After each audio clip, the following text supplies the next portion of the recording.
Hey buddy, this is Colin, Mr. Old School Gamer. Welcome back to the channel. I'm really sorry for being AWOL for a while, but I've been a bit busy with school, work and family stuff. But I will always try and do better on the channel for you guys. I really love editing and uploading videos, but it is very time consuming. Especially if you have the ambitions to learn more about editing and to get better at it. So, last couple of weeks, me and my family was away for a couple of weeks in Greece.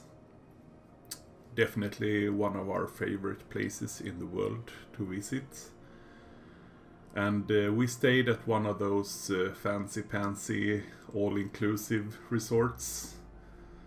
We were in the island of Rhodos in Greece at a place called Columbia, which is an amazingly beautiful place. It was just so wonderful. And everything was just perfect. All the people, all the amazing food, the umbrella drinks. Hello! More than half the days we were there, the temperature actually reached 50 degrees Celsius. So, you didn't do much except drinking drinks, eating and then dive into the pool all day long. But now I'm back in Sweden, where it's much colder and more rain. But that is nice as well, because then you can stay inside with the good conscience and play some video games. So today I'm bringing you a game of the Tier 7 Premium Polish destroyer Blyskawica, who I actually forgotten about for a while.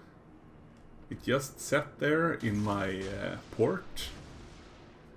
But the Blyskawica is an amazingly strong destroyer at Tier 7. She always had a special place in my heart since she was released and I bought her the first week. And I'm gonna tell you why. Not gonna brag, but much of her strength come from her Swedish Bofors guns. Those guys can really put out the punishment. And I guess that's why the closest comparison playstyle wise in this game that I have for her is actually the most feared and hated Tier 10 beast, the Khabarovsk.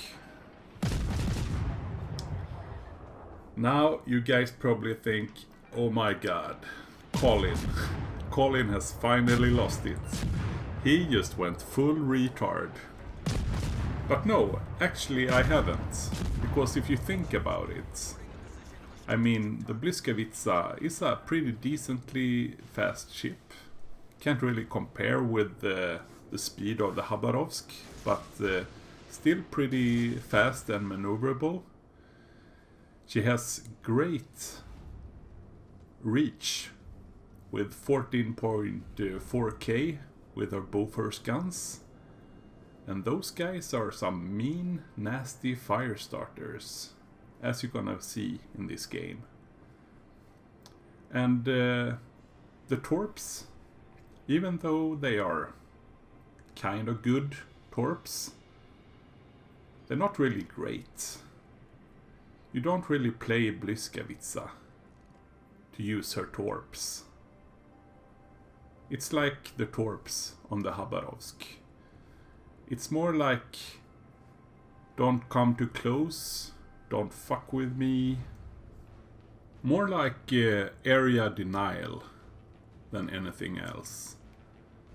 what you're gonna be using in the Blyskawica is those great Swedish Bofors guns.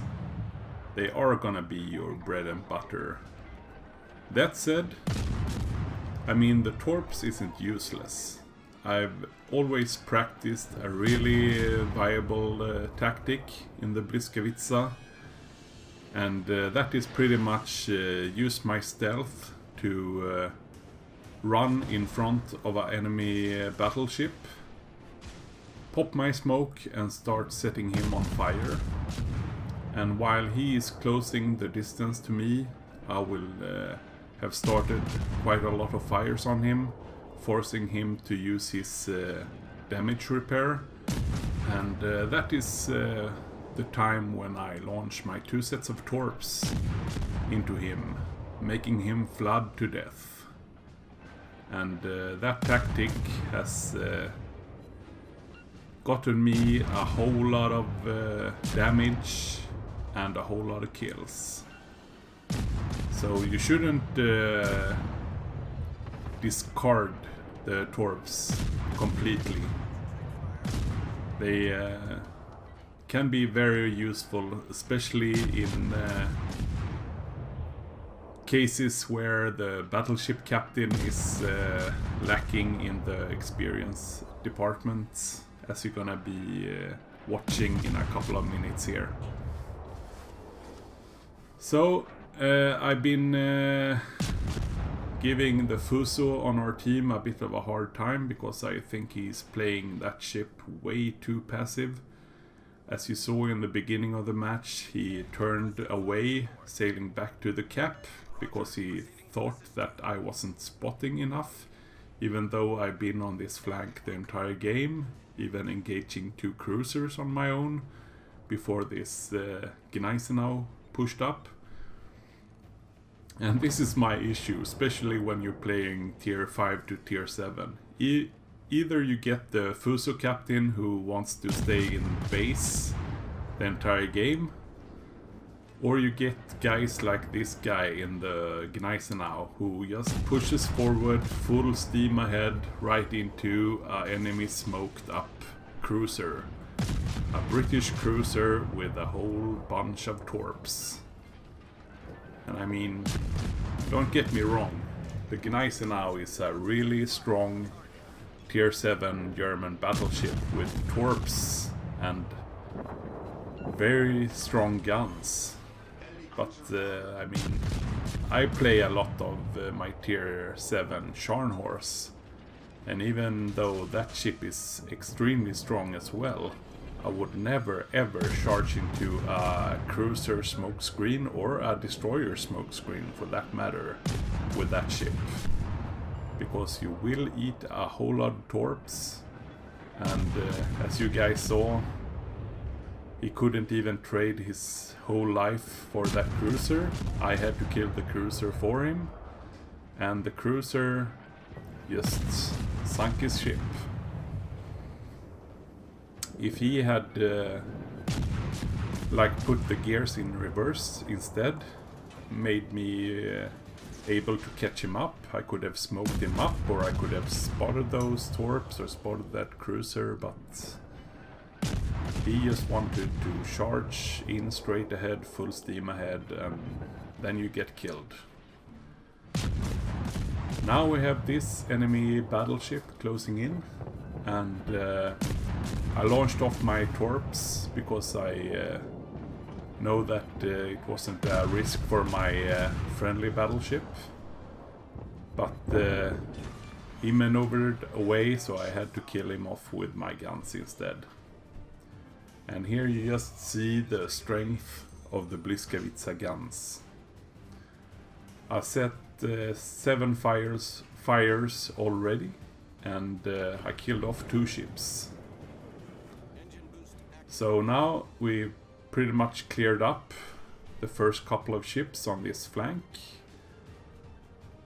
and now I'm just starting to push ahead of this battleship, the König, and starting to scout for my team on this flank. Here you see a Dunkirk who thought it was a great idea to park behind an island without any spots. And of course, an enemy destroyer just surprised him and torped him to death. So that is not a play I would recommend in a game, that you sit in a place like that behind an island in a battleship and just waiting to get surprised. And the Fuso is back in the spawn again. I think it's his third lap around the spawn at this point. Well. So, here you can see a big example of what I'm talking about, the Khabarovsk playstyle. I mean, I just sit at range and just spam my HE fires upon these two battleships. I don't really have to fear so much, because if they start shooting me, I will just turn away and dodge their shells. They can pretty much never shoot me, and I can just keep on setting fires upon them. Now here you see me using my torps, and this was quite a Hail Mary chance. I just thought that, hey, maybe he's one of those guys that just sail in straight lines, even though he keeps on gets setting on fire by an enemy destroyer in a smoke screen. Maybe he still just will sail straight ahead. But I wasn't really planning on getting any hits with these torps. But as I said, you can't really discard the torps on the Blyskawica. Because you will always have those captains. God, I love battleship captains. I really do. So that was my third kill. And now I'm starting to burning down this Bayern instead. Now he is turning away, trying to start to flee. So it's time for me to leave the safety of my smoke screen and start chasing him down. And this is the problem for battleship captains. I mean, I don't really need my smoke screen. I popped that smoke screen because at that situation I had two battleships close by that I was engaging, and one of those battleships, the one I torped, keep getting closer and closer. And exactly like the Khabarovsk, you can't really go up close and personal with the Blyskawica, because then you're gonna get punished. You will need to use the great guns and stay at ranges, like I do here, and also like I do in my Khabarovsk. And as you can see, this Bayern is, I mean, it doesn't have a chance. I can follow him as long as I need to, because he can never sail away from me.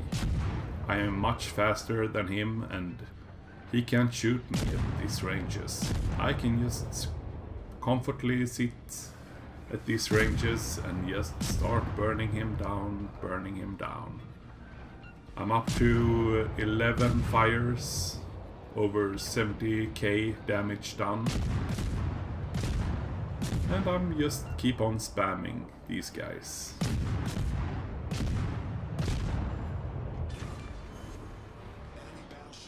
And this is why I love the Blyskawica so much. And this is why you gotta love those Swedish Bofors guns.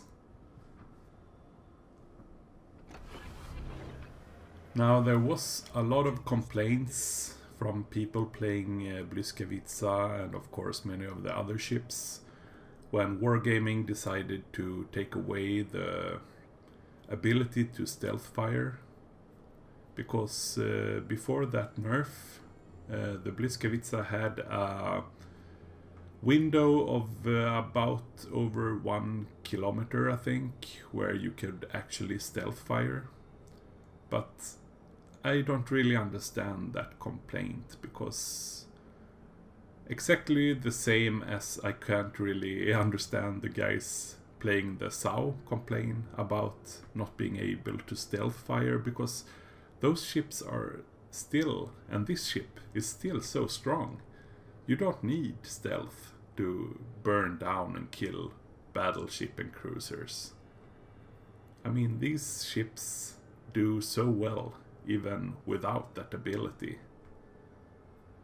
So that has never even been an issue for me. Now we have 2 ships left. One destroyer that is currently capping our base, and this Cleveland. And I was never ever thinking about capping the enemy base and win that way. I mean, I have 4 kills. I can smell that Kraken a mile away. So of course I'm gonna go for the 5th kill. It was an interesting choice that that enemy Cleveland focused our Fuso instead of that Koenig on our team that had pretty much 0 health points. But that just gave the Koenig a chance to delete him instead. Now the enemy destroyer in our cap took out our friendly destroyer, who was on extremely low health. So I just need to push in and save the day. This isn't really a duel of any sorts. This guy is also on extreme low health. But even though if he had more health than me, I wasn't really gonna be afraid to taking this fight, because the Blyskawica is just so extremely strong. And that is, as I said many times before in this match, that is why I like to compare her with the tier 10 Khabarovsk. You don't really give a shit. You're a Blyska.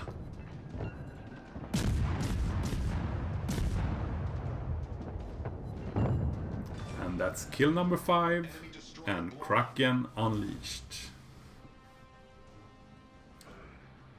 So, not a extremely amazing game, but still strong, and showcased pretty much what I wanted to showcase, which is the incredible strength of this amazing Polish destroyer. So don't forget to leave a like and a comment below, and make sure to subscribe to the channel for more amazing content. Have a good one, guys. Bye bye.